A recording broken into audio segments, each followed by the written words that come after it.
para o derramamento do Espírito começa com contemplar Cristo. E como contemplação a esse Cristo, o meu Salvador, o meu Senhor, aquele que Deus o exaltou sobre todos os reinos do mundo, e que um dia virá para julgar os vivos e os mortos, que por causa dele eu sou aceito diante de Deus, que por causa dele eu sou amado por Deus. Quando nós nos expomos a essa bela realidade e poderosa realidade de quem é Jesus Cristo, é inevitável nós não nos constrangermos por isso e dizer: Senhor, como resposta à realidade de quem o Senhor é, eu viverei uma vida que honra ao Senhor. Graças a Deus por nós estarmos reunidos na casa do Senhor. E a minha oração, o meu desejo que o Senhor ele possa ministrar o nosso coração. Aproveitando que você está de pé, os irmãos que podem, vamos ler a palavra de Deus no livro de Atos dos Apóstolos. Atos dos Apóstolos, capítulo de número 2. Texto, uma história muito conhecida nossa. Eu gostaria de compartilhar com os irmãos hoje no culto de ensinamento algumas verdades que nós podemos retirar da leitura desse texto. Amém? Como eu vou fazer a leitura, uma leitura extensa, nós vamos ler do versículo 1 até o versículo de número 11, e depois do versículo de número 36 até o versículo de número 39, eu vou ler com os irmãos em pé. Aliás, vamos ler tudo, irmãos? Vamos todo mundo ler em pé? Pode ser? Pode. Amém. Então, tá ótimo. Então, vamos lá. Versículo 1 até o versículo 11, depois nós vamos para o 36, até mais alguns versículos para frente. Nos diz a palavra de Deus: quando chegou o dia de Pentecoste, estavam todos reunidos em um só lugar. Versículo 2, os irmãos. E de repente veio do céu um som, como de um vento fervente e impetuoso, que encheu toda a casa em que estavam assentados. Apareceram línguas de fogo que se separaram e pousaram sobre cada um deles. Versículo 4. E todos foram cheios do Espírito Santo e começaram a falar em outras línguas, conforme o Espírito Santo lhes concedia que falassem. Havia em Jerusalém judeus piedosos que procediam de todas as nações do mundo. 6. E correndo aquela voz, ajuntou-se uma multidão e estava confusa, porque cada um ouvia falar na sua própria língua. E todos pasmavam e se maravilhavam, dizendo uns aos outros: pois que não são galileus todos esses homens que estão falando? Como nós os ouvimos, cada um na sua própria língua, em que somos nascidos. Partos e medos, elamitas e os que habitam na Mesopotâmia, e Judéia e Capadócia e Ponto e Ásia, E Frígia e Panfilha, Egito e partes da Líbia, junto a Cirene, e forasteiros romanos, tanto judeus como prosélitos. 36, vamos para o 36. Saiba, pois, com certeza, toda a casa de Israel, que a esse Jesus, a quem vocês crucificaram, Deus o fez Senhor e Cristo. Ouvindo eles isto, confundiam-se em seu coração e perguntaram a Pedro e aos demais apóstolos: que faremos para os irmãos? E disse-lhes Pedro: arrependei-vos e cada um de vós seja batizado em nome de Jesus Cristo para perdão dos pecados, e recebereis o dom do Espírito Santo. 39. Porque a promessa vos diz respeito a vossos filhos e a todos que estão longe, a tantos quantos Deus, vosso Senhor, chamar. Versículo 42. Eles se dedicavam ao ensino e perseveravam na doutrina dos apóstolos e na comunhão, e no partir do pão e nas orações. Os irmãos. Havia temor, e muitas maravilhas e sinais faziam pelos apóstolos. Todos os que criam estavam juntos e tinham tudo em comum. Vendiam suas propriedades e repartiam com todos, segundo cada um tinha necessidade. E perseverando unânimes todos os dias no templo e partindo pão em casa, comiam juntos com alegria e singeleza de coração. 47. Louvando a Deus e caindo na graça de todo o povo. E todos os dias acrescentava ao Senhor à igreja aqueles que se haviam de salvar. Senhor, nós oramos aqui, Pai, e pedimos que o Senhor, através do Teu Espírito Santo, possa compartilhar a nossa mente, o nosso coração, a Tua Santa Palavra, e que nós sejamos alcançados e transformados por ela, Senhor. Nós oramos e nos colocamos à dependência do Teu Espírito, e que a Tua igreja, a Tua amada igreja, possa ser abençoada com a Tua Palavra, que dá vida para a glória do Teu nome. Nós oramos isso nesta noite. Amém. Irmãos, hoje eu gostaria de compartilhar com vocês a palavra de Deus. Eu não sei se vocês conseguem enxergar bem o tema da minha ministração, para a gente meditar, o caminho e os efeitos para o derramamento do Espírito Santo. Eu tenho certeza que todos nós que estamos aqui, nós já ouvimos ministrações, estudos, enfim, que surgiram a partir desse capítulo de número 2, dessa experiência que aconteceu no livro de Atos, no capítulo de número 2 especificamente. E hoje eu gostaria de continuar falar mais uma vez sobre isso que acontece aqui no livro de Atos, no dia de Pentecostes. Tá bom? E eu espero que você fique com a sua Bíblia aberta, quando você não puder acompanhar aqui no telão, para a gente poder ver algumas coisas sobre esse evento que acontece na história da igreja. E o meu convite, o meu pedido para essa ministração para que nós passamos a ter um pensamento a respeito do dia de Pentecostes um pouquinho a mais do que nós estamos acostumados a ter, porque a maioria de nós cristãos pentecostal, quando nós pensamos em Pentecostes ou no dia do Pentecostes, uma boa parte de nós, irmãos, nós centralizamos muito apenas no que acontece especificamente nos versículos, entre os versículos 1 e o versículo de número 10, quando os discípulos eles começam a falar em outras línguas, conforme aquilo que o Espírito permitia que eles falassem. Então, eu não vou me concentrar muito nessa parte, eu vou me concentrar em outros detalhes do texto bíblico que é muito abençoador para cada um de nós. Amém? Então, hoje nós vamos... Obrigado. Então, hoje nós vamos falar sobre o caminho e sobre os efeitos do derramamento do Espírito. Eu já continuo dizendo que eu não quero que você ouça isso como o caminho e os efeitos para o derramamento do Espírito, como se fosse como é que eu posso dizer, uma chave, sabe? Está muito hoje em dia em moda, nos coaches, a chave para tal coisa. Não ouça dessa forma.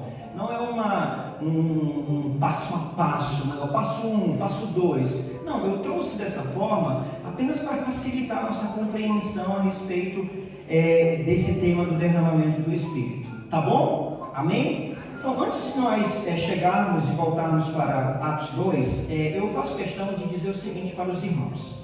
Vejam só, toda a Escritura, de Gênesis até Apocalipse, ela está nos falando de uma história maior, de uma macro história, de uma mega história.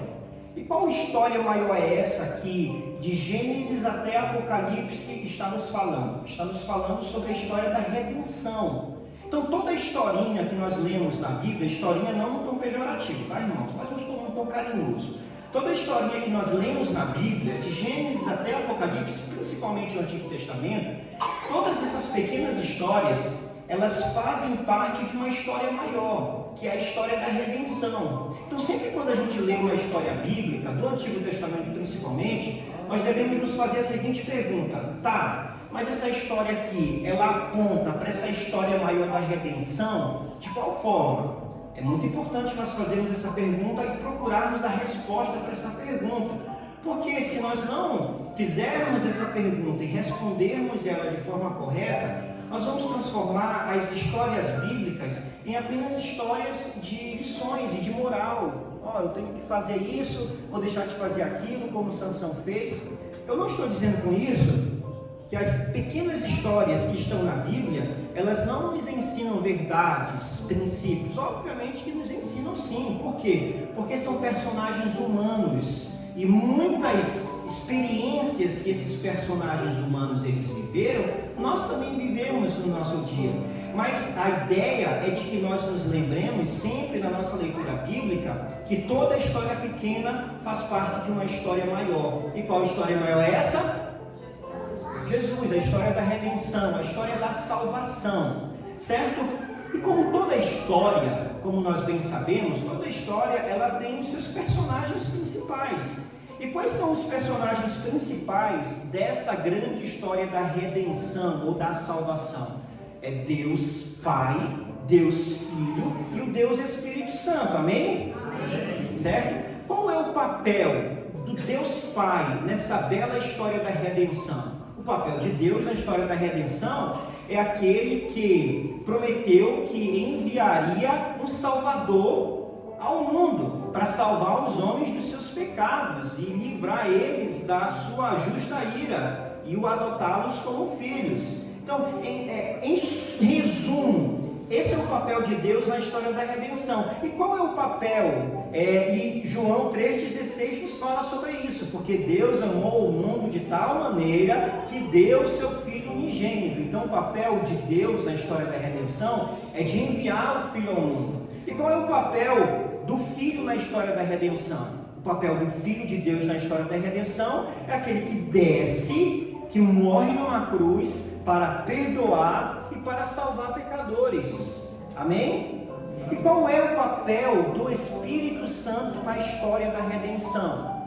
O papel do Espírito Santo na história da redenção é que o Espírito Santo, primeiro, ele nos limpa do nosso pecado, ele nos regenera, ele nos insere na vida de Cristo e ele nos preserva para o retorno do grande Rei Jesus Cristo.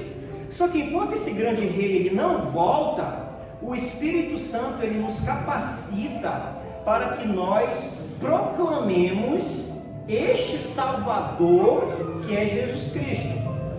Então por que eu estou dizendo isso para você antes de nós entrarmos no texto de Atos 2? Porque o texto de Atos 2, irmãos, ele vai nos falar exatamente o momento que o terceiro personagem dessa história, ele entra em cena, definitivamente. Porque a maioria de nós sabemos, e quem não sabe vai ficar sabendo agora, no Antigo Testamento, até mesmo até a ascensão de Jesus Cristo, o Espírito Santo ele ainda não habitava na terra, entre a sua igreja. Ele não habitava. No Antigo Testamento mesmo, algumas pessoas recebiam o Espírito Santo. Só que em Atos 2, no dia de Pentecostes, nós temos o que nós podemos dizer e afirmar o momento exato que o Espírito ele entra em cena nessa história da redenção.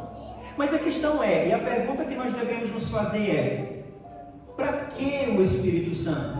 Qual o propósito dele nessa história? E por que nós devemos desejar fazer parte do seu derramamento em nossas vidas? Então, entre outras coisas, nós iremos, a partir das Escrituras, descobrir qual é o caminho que nós devemos tomar para nós nos tornarmos participantes dessa promessa do derramamento do Espírito Santo e quais os efeitos do derramamento do Espírito em nossa vida. Amém? Entenderam?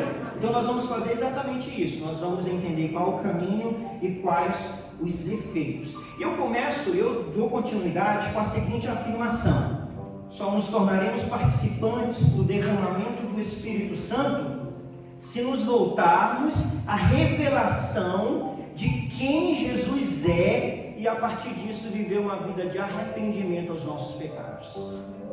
Talvez isso que eu acabei de afirmar para você possa ser um banho de água fria naquilo que muitos de nós pensamos a respeito da experiência do ser cheio do Espírito Santo ou do derramamento do Espírito Santo. Porque muitos de nós achamos que o derramamento do Espírito Santo vai acontecer entre nós quando nós fazemos alguma coisa, ou vamos fazer um culto de avivamento, ou alguma coisa do tipo. Não, irmãos. Não, o derramamento do Espírito Santo, ele vai acontecer, e essa é a minha afirmação que nós vamos desenvolver o restante da mensagem. O derramamento do Espírito Santo sobre a minha vida enquanto cristão, sobre a nossa vida enquanto igreja local, ela vai acontecer quando nós nos voltarmos para a revelação de quem Jesus Cristo ele é, conforme revelado nas Escrituras. E como resposta a essa revelação de Jesus Cristo, nós vivermos uma vida de arrependimento pelos nossos pecados. A partir disso, o Espírito Santo, o derramamento do Espírito Santo pode ser uma realidade entre nós. Amém? Estão me entendendo até aqui? Amém. Então, perfeito. Então eu começo com essa afirmação com os irmãos.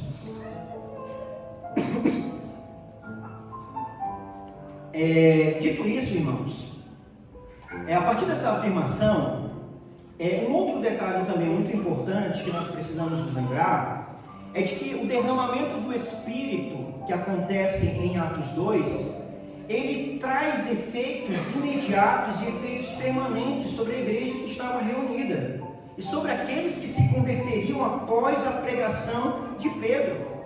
E quais efeitos eram esses? Nós iremos ver com mais detalhes mais para frente. Os efeitos do derramamento do Espírito é que aquela igreja, eles perseveraram no ensino dos apóstolos, na oração comunitária, na comunhão, no estar à mesa. Eles eram alegres no momento do culto público. Então veja só, havia efeitos imediatos e permanentes sobre a vida daquela igreja que viveu esse início dessa experiência do derramamento do Espírito Santo. E além disso, e além deles viverem de imediato e de forma permanente, tudo isso que eu acabei de dizer para os irmãos, o derramamento do Espírito Santo, que acontece em Atos 2, ele também aponta para uma realidade escatológica. Tudo isso que eu estou afirmando para vocês, a gente vai desenvolver mais durante a ministração. Como assim uma realidade escatológica, irmãos? O que eu quero dizer para vocês com isso? Eu estou dizendo para vocês que a experiência do derramamento do Espírito Santo faz com que nós, cristãos, na igreja daquele tempo, mas vamos aplicar logo para nós aqui também, faz com que nós cristãos vivamos aqui e agora uma realidade que só será possível viver plenamente no novo céu e na nova terra. Nós vamos entender com mais detalhes isso um pouquinho mais para frente. Então vamos lá. Primeiro, algumas considerações. Uma pergunta muito interessante quando a gente pensa sobre o derramamento do Espírito Santo é o seguinte: mas os discípulos, eles já não tinham Espírito? O que vocês acham? Sim ou não? Já tinham Espírito, certo? Se você ler em João, no capítulo de número 20, no versículo de número 19, quando Jesus ele ressuscita e ele se apresenta para os apóstolos, o texto bíblico vai nos dizer que Jesus, depois de conversar com eles, falar algumas coisas, Jesus ele sopra o Espírito sobre eles. Então, os apóstolos, eles já tinham sim o Espírito Santo na vida deles. Mas será então que, a partir disso que João ele fala, será que é uma contradição com o que Atos 2 está nos dizendo? Com o que Atos 1, 4, 5, melhor dizendo, está nos dizendo? Por quê? Porque em Atos capítulo 1, versículo 4 ao versículo 5, Jesus ele diz para eles: olha, vocês vão para Jerusalém, vocês vão para o templo, e lá vocês vão receber o Espírito Santo. Assim, se eles já tinham e Jesus ele diz que eles vão receber em Jerusalém. Será que isso é uma contradição? Não, irmãos, isso não é uma contradição. Por quê? Porque embora eles já tivessem o Espírito Santo, o Espírito já estava habitando dentro deles, porém esse Espírito deveria ser manifestado. E isso aconteceria quando? Isso aconteceria no tempo de Deus. Então essa é a primeira consideração. Eles já tinham o Espírito Santo antes de Atos 2? Com certeza eles já tinham. Só que esse Espírito ele ainda não havia sido manifestado. Era necessário Jesus ele subir aos céus, e depois de ter subido aos céus, ele derramar do seu Espírito, fazer o seu Espírito ser manifestado entre a sua igreja. Entenderam? Amém? Um outro detalhe também muito importante em relação ao derramamento do Espírito, ou ao batismo com o Espírito Santo, eu não posso me privar de falar isso aqui, é o seguinte, é que existem algumas interpretações sobre essa experiência do batismo com o Espírito Santo, e eu acho importante compartilhar isso com os irmãos. Por que é importante, irmãos? Porque talvez alguém vai pensar diferente de você sobre essa experiência pentecostal, colocando nesse termo aqui. Talvez você vai ouvir alguém falando de uma forma diferente. Então esse irmão que está pensando diferente de mim, ele é um herege, pecador, miserável? Não, ele só pensa diferente de você, tá bom? Então quais são as interpretações para essa experiência do batismo com o Espírito Santo? A primeira é de que esse batismo com o Espírito Santo, ele acontece na conversão. Então, para essa primeira interpretação, se diz que no momento que todos os crentes eles se convertem, nesse exato momento acontece aquilo que nós chamamos de união mística. Entenderam? Uma união mística onde você é imergido, é batizado no Espírito Santo. Essa é a primeira interpretação. A segunda interpretação é de que o batismo com o Espírito Santo, especificamente, quando ele acontece, ele é evidenciado por falar em línguas, certo? A segunda interpretação é de que o batismo com o Espírito Santo, ele é uma experiência pós-conversão. Ele acontece após a conversão. Então essas são as três interpretações ou realidades do batismo com o Espírito Santo que é mais comum entre nós. Mas a pergunta dentro da nossa realidade enquanto igreja pentecostal, teologia pentecostal, o que se defende? O que vai se defender é essas três possibilidades. Como assim, as três possibilidades? Eu quero que você entenda isso aqui. Como assim, essas três possibilidades? Da seguinte forma, que no momento que acontece a conversão, de fato, todos nós somos batizados no Espírito, somos imersos no Espírito de Deus. Paulo ele fala sobre isso, que existe apenas um batismo, e que esse batismo, para Paulo, ele acontece no momento da conversão. Quando você confessa Cristo como seu Senhor e como seu Salvador pessoal, acontece essa união mística. Você é inserido na vida do Espírito. Só que, da mesma forma como um diamante ele tem várias facetas, para a nossa teologia pentecostal clássica, o batismo com o Espírito Santo ele é apenas um, porém com várias facetas diferentes. Como assim com várias facetas? De que embora todos nós fomos inseridos na realidade e na vida do Espírito, porém isso é evidenciado no falar em línguas, e que o cristão ele é capacitado para ser testemunho de Cristo e encarnar aqui e agora a realidade da comunidade do novo céu e da nova terra. Então assim, como eu disse para você, se por um acaso você ouvir algum cristão, algum irmão da igreja, dizer assim, o batismo com o Espírito Santo, ele pode ser que seja evidenciado no falar em línguas. É uma possibilidade de interpretação. Nós, enquanto igreja pentecostal, acreditamos que o batismo com o Espírito Santo, ele é tanto uma experiência pós-conversão, mas que é evidenciado com o falar em línguas. Amém? Mas novamente, se você ouvir algum irmão falando assim, eu acho que não é. Ele não é herege não, irmãos. É uma possibilidade também. Tá bom? Isso é muito importante a gente ter essa maturidade com os nossos irmãos que pensam diferente. A gente não pode discordar em temas centrais da nossa fé. Qual, por exemplo? A irmã a irmã Mara dizer assim: eu acho que Jesus ele não é Deus, ele era apenas um ser iluminado. E isso é uma heresia. Estou dizendo que a irmã Mara fala isso, tá bom? Isso é uma heresia, isso tem que ser combatido, tá? Isso é uma heresia, nós não podemos discordar nisso de forma nenhuma. Então, dito isso a respeito de que os discípulos eles já tinham o Espírito Santo e de que existem essas possíveis interpretações para o batismo com o Espírito Santo, e nós, enquanto cristão pentecostal, acreditamos que existe apenas um batismo, só que nesse um batismo, esse um batismo ele é manifestado em facetas diferentes. E quais facetas são essas? De que esse batismo ele é evidenciado no falar em línguas, e de que esse batismo ele capacita o cristão para testemunho do Evangelho e para viver aqui e agora uma realidade que só será possível no novo céu e numa nova terra. Amém? Vamos lá. Primeiro, autor. O autor do livro de Atos é o médico Lucas. Ele acompanhou Paulo durante as suas viagens missionárias.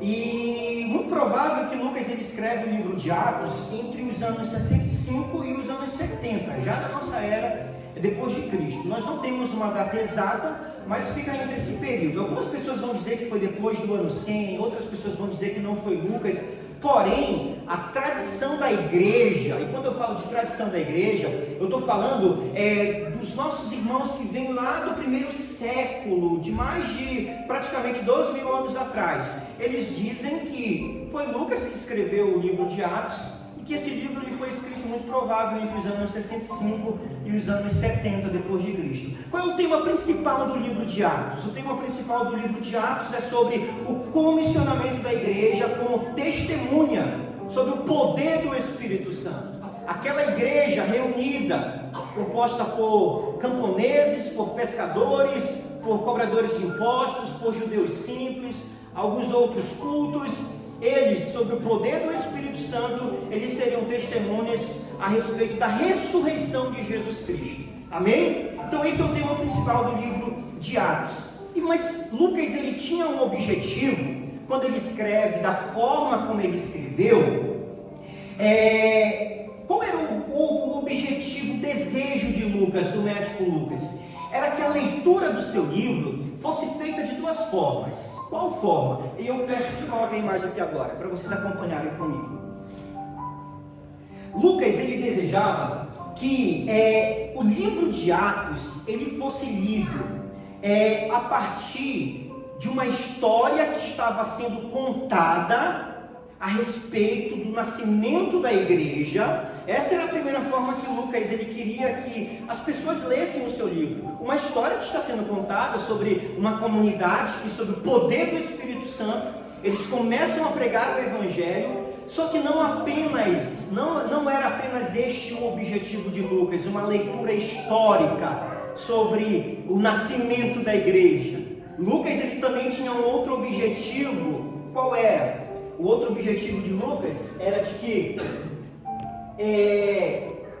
nós lêssemos o livro de Atos como uma peça na qual nós somos convidados a ser os próprios autores, a participarmos juntamente na história. Vocês estão me entendendo?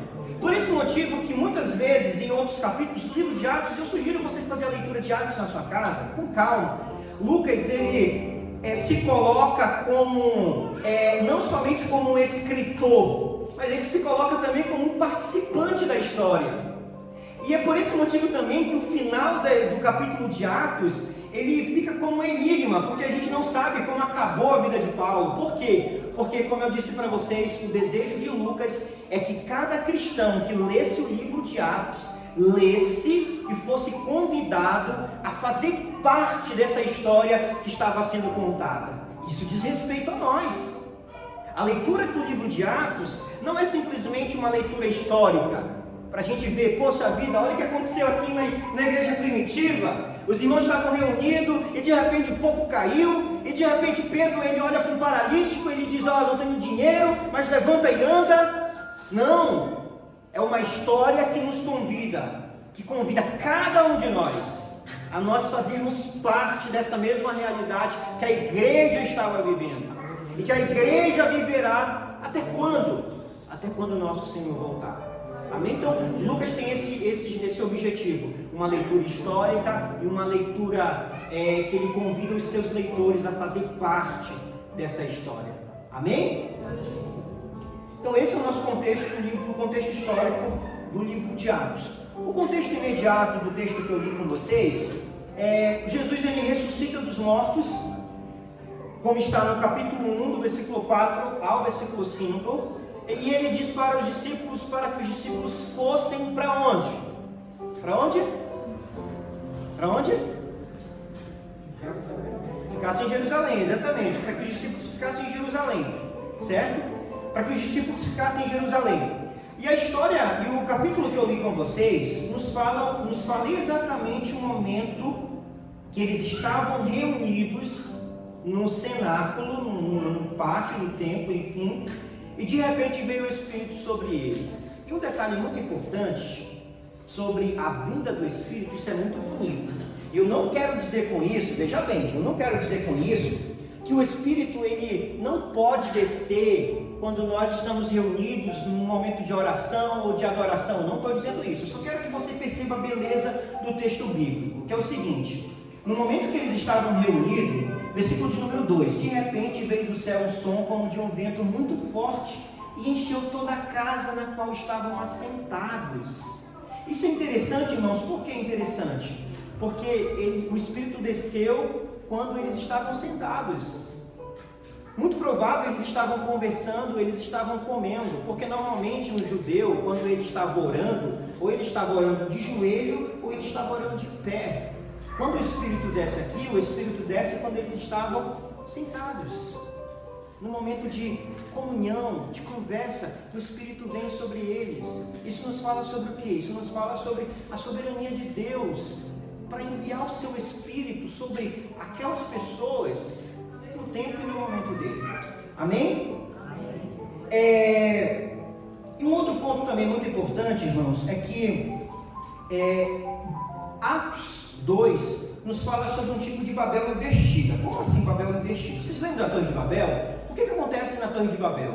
As pessoas, sob um líder, Nimrod, eles se reúnem para construir uma grande torre e Deus ele desce, confunde a língua e todo mundo se espalha. Isso por conta da rebelião dos homens e do orgulho dos homens.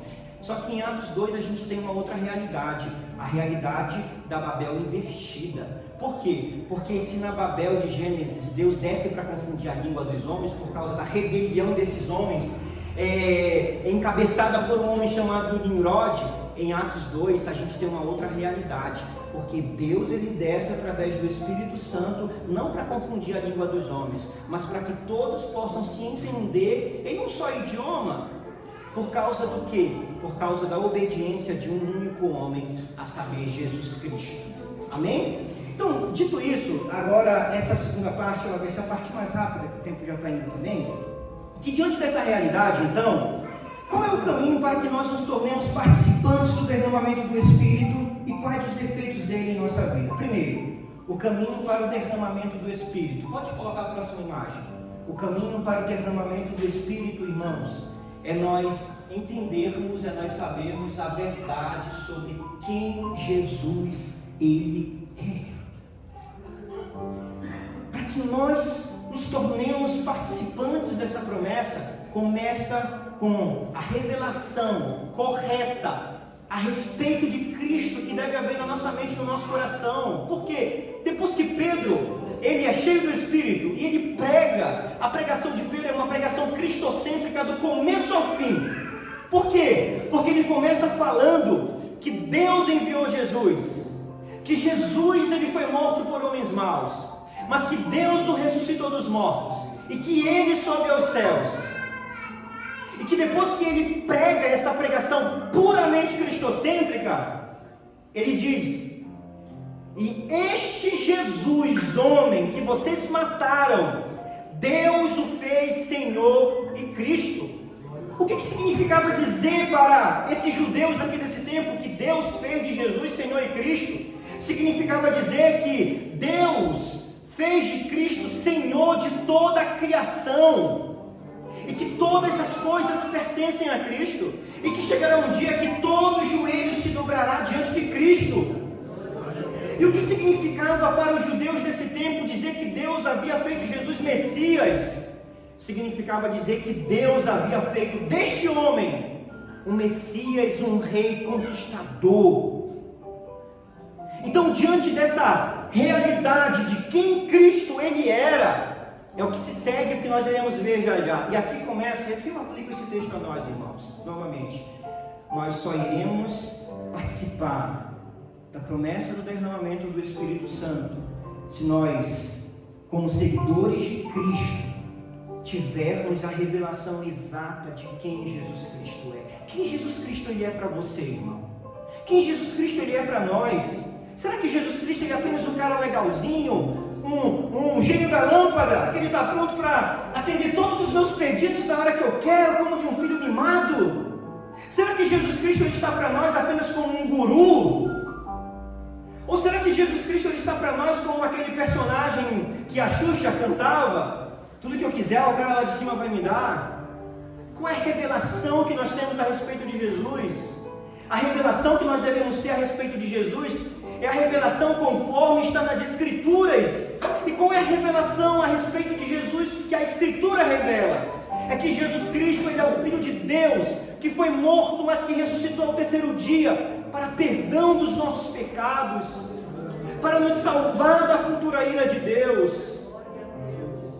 E é essa revelação que tem que estar em nossa mente, em nosso coração, a respeito de Jesus Cristo.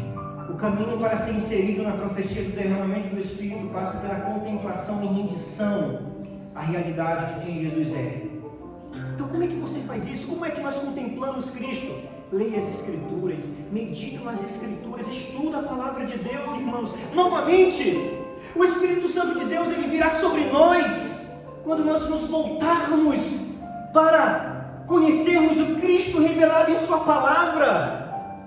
Então quando você for almoçar, quando você estiver com a sua família na sua casa, com os seus filhos, leia a palavra de Deus, leia os evangelhos, leia sobre Jesus ele multiplicando pães e peixes, leia sobre Jesus curando os 10 leprosos, leia sobre isso, encha sua mente e o seu coração com a vida de Jesus, com a palavra de Deus, com o verbo encarnado. Amém? O segundo caminho, a segunda realidade dentro desse caminho para nós sermos cheios do Espírito Santo é arrependimento como uma resposta sobre quem Jesus ele é. No versículo de número 37, depois que Pedro ele prega sobre Jesus, os judeus eles dizem, quando eles ouviram isso, ficaram profundamente aflitos e perguntaram, irmãos, o que faremos? Eu não sei se alguns de vocês já levaram alguma ferroada alguma vez, sabe a ferroada de algum bicho? Dói, né, irmãos? O que os judeus eles levaram aqui foi basicamente isso, uma ferroada, só que não foi uma ferroada no corpo, obviamente, foi uma ferroada no coração. Quando o texto diz que compungiu-se-lhes o espírito, o coração, foi como se eles tivessem recebido uma flechada no coração, de tão angustiante que foi, ao ponto de outras traduções dizerem que eles ficaram profundamente aflitos diante dessa realidade de Cristo. E eles perguntam o que nós faríamos. A resposta de Pedro no versículo 38, Pedro respondeu, arrependam-se e cada um de vocês seja batizado. E veja só, que para aqueles judeus que estavam ouvindo a pregação de Pedro, eles deveriam, para se tornar participantes do derramamento do Espírito, primeiro, entender quem Jesus Cristo era, ter a revelação de quem Jesus Cristo era, conforme a revelação de Deus, e segundo, como resposta a isso, viver uma vida de arrependimento aos seus pecados. Novamente, irmãos, o Espírito de Deus ele não vai descer sobre nós se nós não fazermos este movimento, sabe? Quantas vezes eu estava participando de um culto e eu levantava a minha mão e dizia, ó Senhor, venha sobre mim com teu Espírito, derrama o teu poder sobre mim. Só que quando eu ia para a minha vida, eu cometia pecados diante de Deus e vivia uma vida como se eu não tivesse a consciência desse pecado. Novamente, o Espírito de Deus virá sobre nós quando em resposta a essa revelação de quem é Jesus Cristo que nós encontramos nas Escrituras, nós vivemos uma vida de arrependimento. E o que é uma vida de arrependimento? É simplesmente deixar de fazer aquilo que a gente fazia de errado? Não é simplesmente deixar de fazer aquilo que a gente fazia de errado. Uma vida de arrependimento é deixar de fazer aquilo que a gente fazia de errado, mas fazer um movimento inverso e fazer o oposto daquilo que nós fazíamos de errado. Paulo ele vai falar sobre isso em Efésios. Aquele que roubava, não roube mais. Mas ele não para aí. Ele diz que trabalhe para ajudar os irmãos. Então não é só simplesmente um arrependimento pelo pecado, deixar de mentir. Não, é deixar de mentir e passar a falar a verdade. Vocês estão me entendendo, amém? Então o caminho para o derramamento do Espírito começa com contemplar Cristo.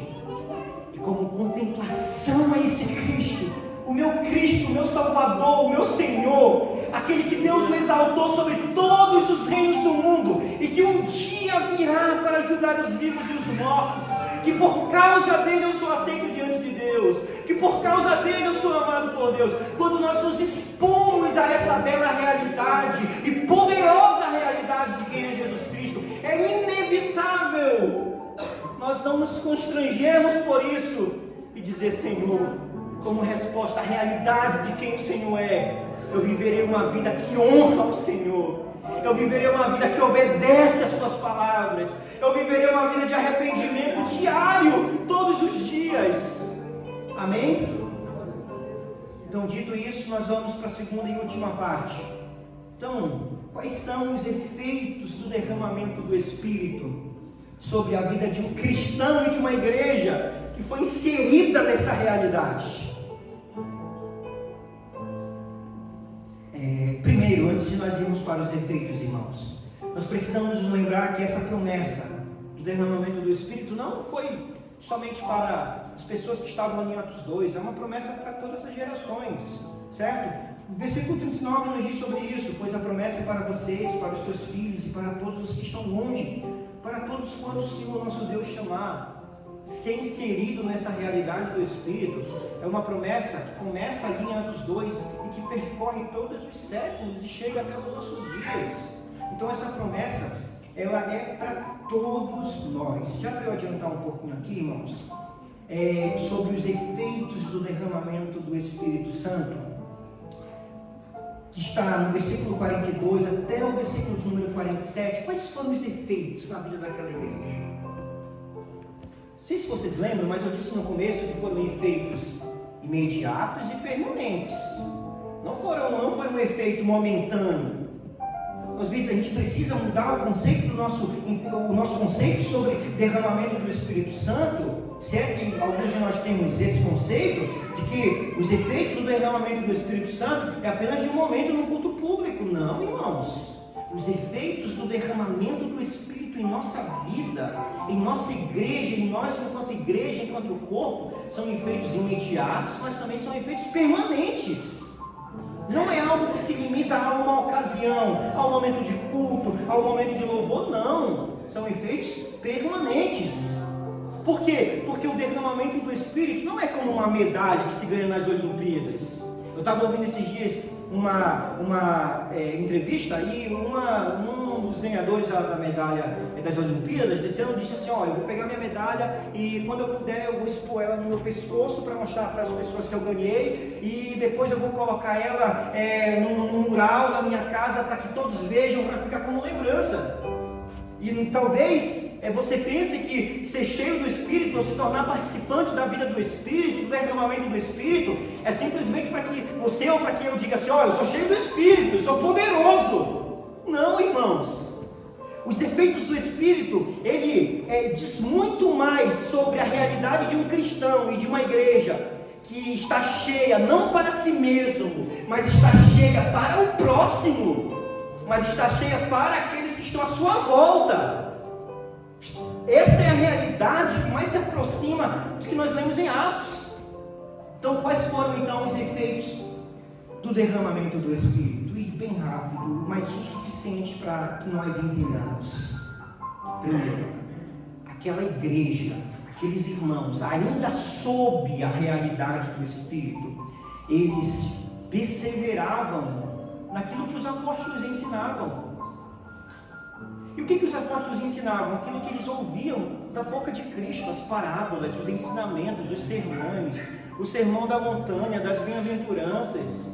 Eles ensinavam isso, e aquela igreja, sob o poder do Espírito, eles tinham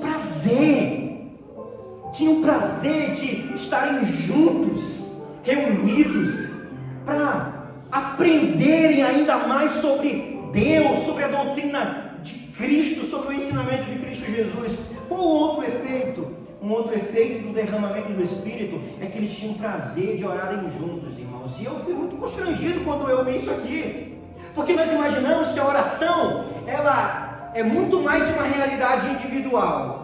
Nós achamos isso, que a oração, ela diz muito mais, ela diz respeito a tão somente, ou na sua maior parte, a algo individual. Não é verdade?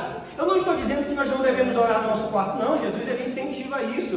Quando você orar, fecha a porta do seu quarto, enfim. Mas oração é também uma realidade dentro de uma realidade coletiva, comunitária. Quando Pedro, ele estava na prisão e o anjo vai e o livra da prisão, quando ele volta para casa, a igreja estava orando. Quando nós lemos a narrativa de Atos, a gente vê de forma muito comum a igreja reunida orando, oração comunitária. Por quê? Porque quando nós nos reunimos, irmãos, quando a igreja se reunia de forma comunitária, era uma família orando ao único Pai. Quando Jesus, ele faz a oração do Pai Nosso, dê mais 5 minutinhos que eu termino, irmãos.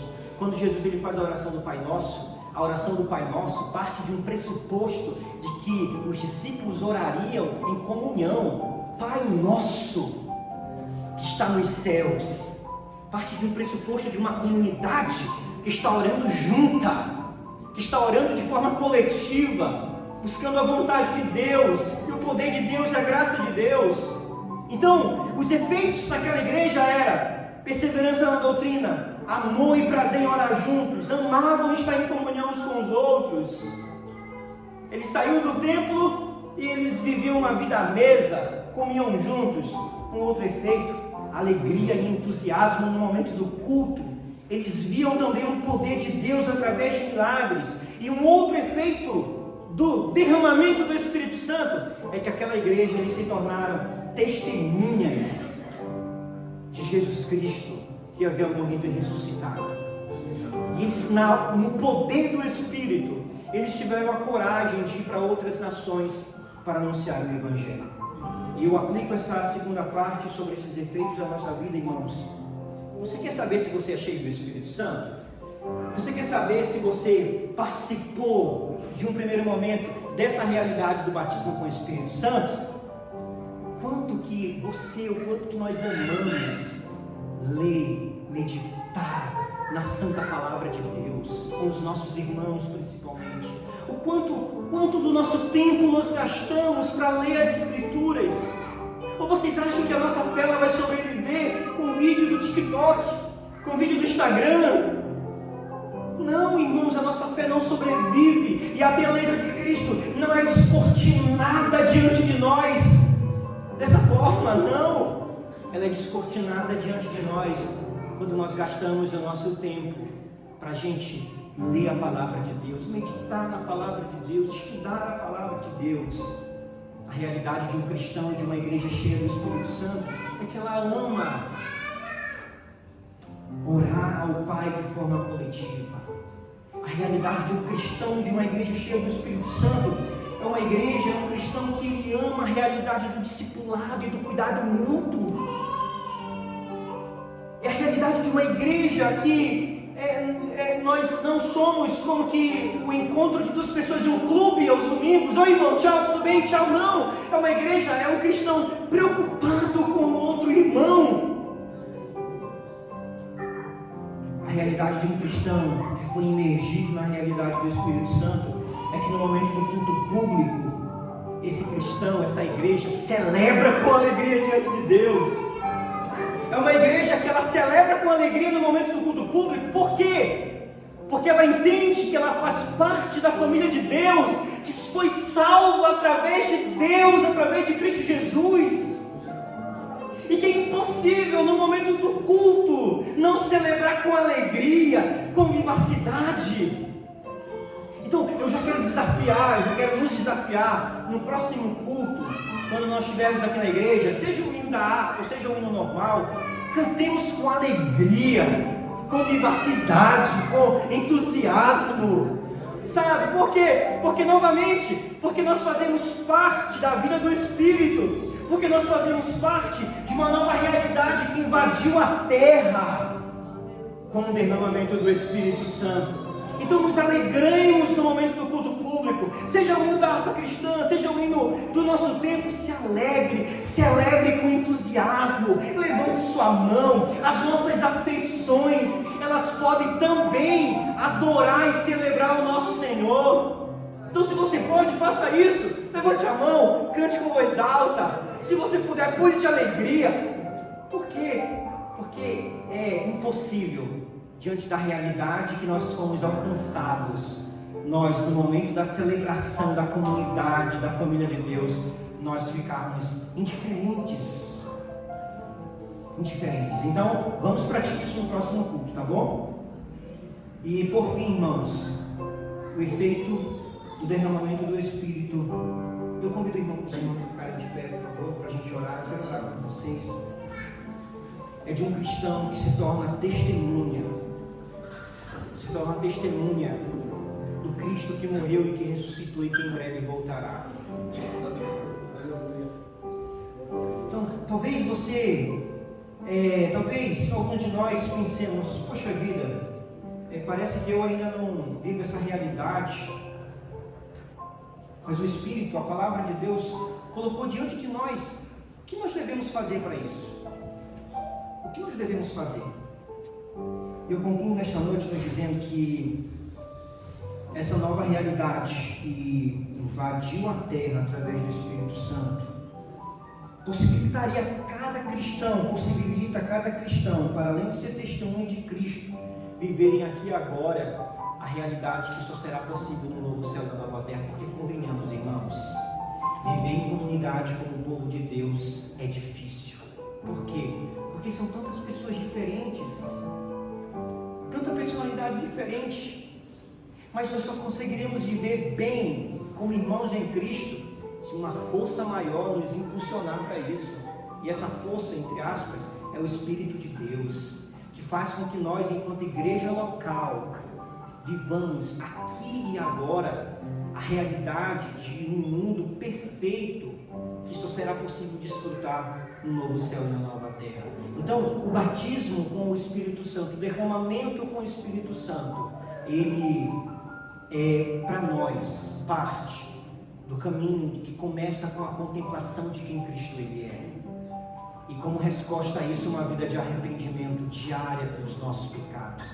E os efeitos disso é de uma igreja, de um cristão que ama a palavra de Deus, que ama a oração comunitária, que tem prazer em estar em comunhão, que consegue virar a cadeira e sentar de frente com o seu irmão e olhar nos olhos. Que se preocupa com a dor do seu irmão. Amém? Vamos orar nesse momento? Senhor, nós oramos a Ti, Pai. Nós oramos, Pai, a Ti, Pai. Nós oramos e pedimos que o Senhor possa ter despertado a nossa mente e o nosso coração, Pai, para a Tua Santa Palavra, Senhor. Pai, nós entendemos que o derramamento do Espírito Santo, ele sim é uma experiência que acontece após a conversão e que não acontece uma vez, pode acontecer mais de uma vez, porque nós lemos em Atos isso, a igreja, os cristãos já convertidos, eles sendo cheios desse Espírito. Mas, Senhor, que nós possamos ser cheios desse Espírito a partir do caminho da realidade correta, Senhor, e que o Senhor faça com que nós nos voltemos, Pai, para nós sermos cheios do Teu Espírito, a realidade, a revelação de quem o Teu Filho é. Que o Senhor volte os nossos olhos e o nosso coração para nós lermos na Tua Palavra sobre a vida do Teu Filho, sobre aquilo que Ele fez em nós e por nós. E como resposta a isso, Senhor, viver uma vida de arrependimento pelos nossos pecados, que nós possamos experimentar entre nós essa realidade que invadiu a terra, a realidade do Espírito, a realidade de uma igreja que encarna e que vive aqui e agora, em comunidade, algo que só será possível viver plenamente na eternidade, Senhor. Nos conduza, Pai, a essa realidade do Teu Espírito, Senhor. É o que nós oramos aqui nesta noite. Nós fomos para casa, nos lembros da Tua palavra, Senhor, para nós pormos ela em prática. Em nome de Jesus, nós oramos a Ti. Aleluia. Deus abençoe os irmãos.